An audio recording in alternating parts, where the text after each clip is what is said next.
Elliott Serrano and Jose Melendez, coming to you from Streamwood, Illinois, in the bunker, here on the Comic Culture Warrior YouTube channel. Continuing our reviews of some actually really good stuff that has been coming out, especially from Marvel Comics. Someone had mentioned this. It seemed like a joke at first, but by Odin, it wasn't. It was real. Lockjaw and the Pet Avengers. I saw this. I'm telling you. My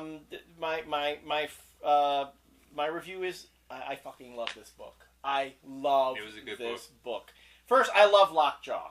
I would love to have a dog like Lockjaw. He's always been my favorite. But you take Lockjaw, Lockheed, Frog Thor, but what does he call himself, Norm?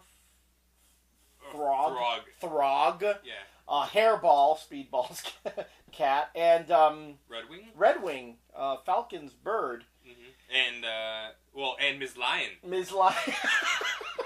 Aunt May's dog. How Yeah. she gets in there is hilarious. I'm just waiting for Zabu to show up. If Zabu shows up, then we're golden.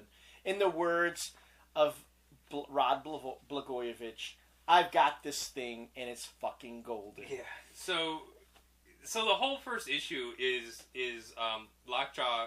Well, what it basically is that Lockjaw is trying to get all the Infinity Gems together, which Thanos used to have and used to be in the Infinity Gauntlet. So he gathers up a team so they can all go find the Infinity Gems, and so this first issue is Lockjaw getting his team together. And goddamn, if this fucking book wasn't more enjoyable than that fucking Dark Avengers bullshit, where the Dark Avengers were getting their team together, this 100 times better than that fucking piece of shit Dark Avengers. Yeah. Same kind of premise where he's just getting the team, but you know what? I'll take this team over the fucking Dark Avengers like any fucking day. Oh man, the Dark Avengers versus the fucking Frog Thor just makes this book. It is so awesome. Throg. And I know you guys might think, are these guys fucking kidding? No, no, we're not joking. This is just a fun book. It is.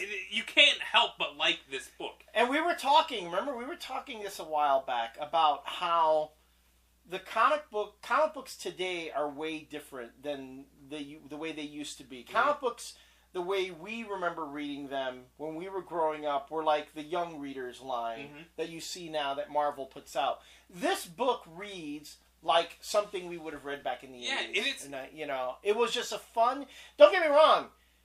This story, they play it pretty straight. They do.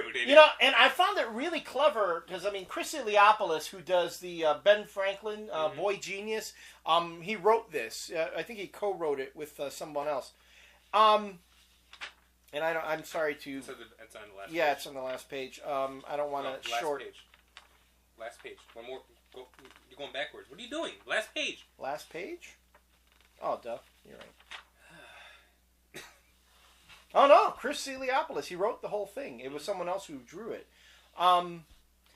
Chris has a sense of... First, he plays it straight. It makes sense. And when Lockjaw gets a hold of the first stone, which gives you increased mental capacity, and each of the Pet Avengers touch that stone, they are now able to communicate with each other. Right, telepathically. And it makes perfect sense. And I love the fact that, like, you have Lockjaw, who is, like, the big brute of the team. Then you have Lockheed, who is, like, the dark, morose character, because he's all depressed and everything. Yeah, because Kitty's gone. And then Thor Frog is, like, just, like, the hero. He's, like, the team leader.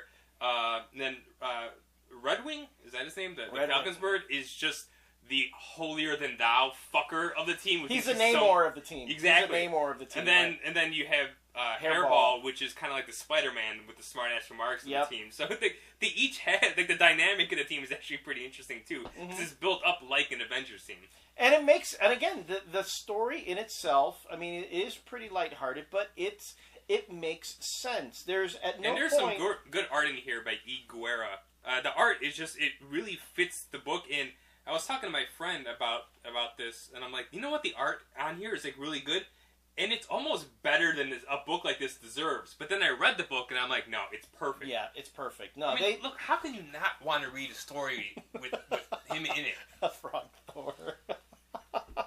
And Colleen Coover does the origin story of Throg. Mm-hmm. So for those who don't know, Colleen Coover is an independent artist. So it's nice to see someone from the indies getting to and another woman artist, another female artist, book. right?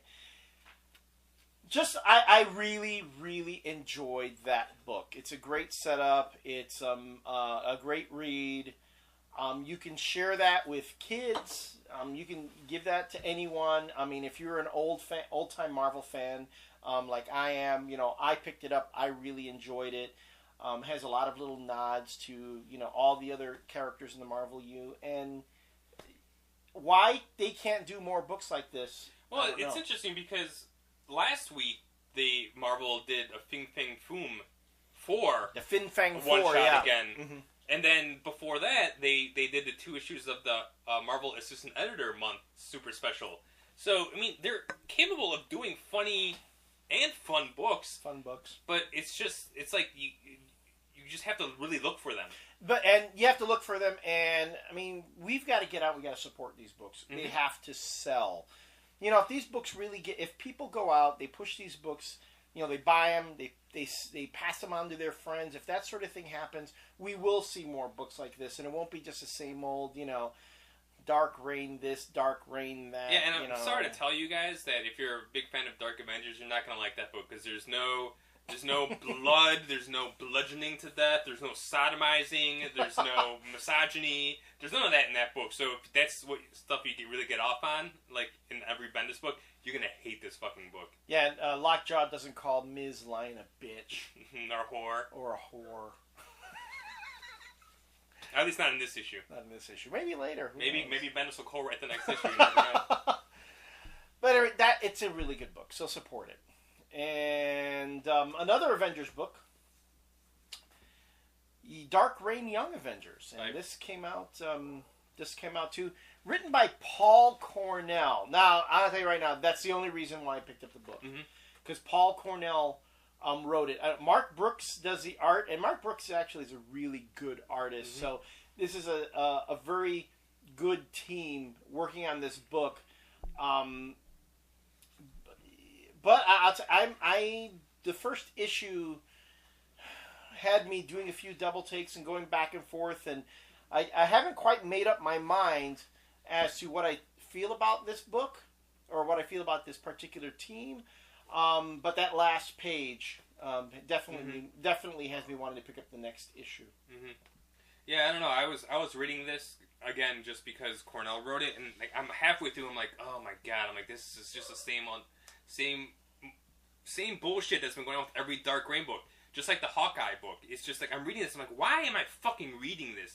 And then it kind of turns itself around towards the end. It gets a little bit better, but I'm still not really sold on this at all. I do have to say that the team leader, Melter, is actually kind of an interesting character, where he's actually trying to be a hero, and his other teammates are just so not supportive of him, but he's trying, he wants to be a hero. That's what he wants to be. And he's probably the most interesting character in here. Right. And I don't know, it just struck me, this feels like they don't feel so much like a superhero team, because they are trying to be like a superhero team. Well, some of them are. They're not like it's not like they're trying to be like the evil Avengers. Right. I guess is what the evil young Avengers. They're trying to be superheroes, but they're just all kind of screwed up. But they come across as kind of like a group of theater kids, like a theater company. Yeah. Because they make talk about scenes and genres, and I know Paul Cornell is trying to be sort of self-aware with these characters, that these characters understand that they are playing a role in an overall story, and they refer to what they're doing as quote-unquote scenes.